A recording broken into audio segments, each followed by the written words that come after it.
Hey guys, welcome back to our channel Take 2. Today in this video I'm going to show you guys how you can find Viber number. So I'll be teaching you guys a very easy step, so don't worry guys, just follow me. So let's get started.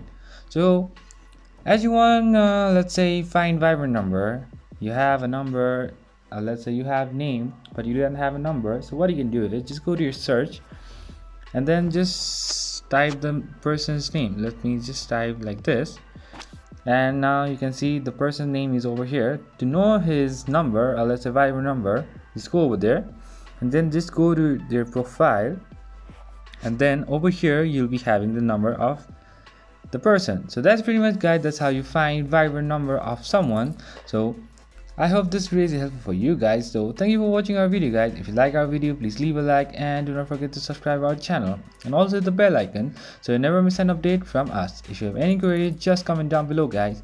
I'll see you guys again in our next video. Till then, stay safe guys. Thank you for watching.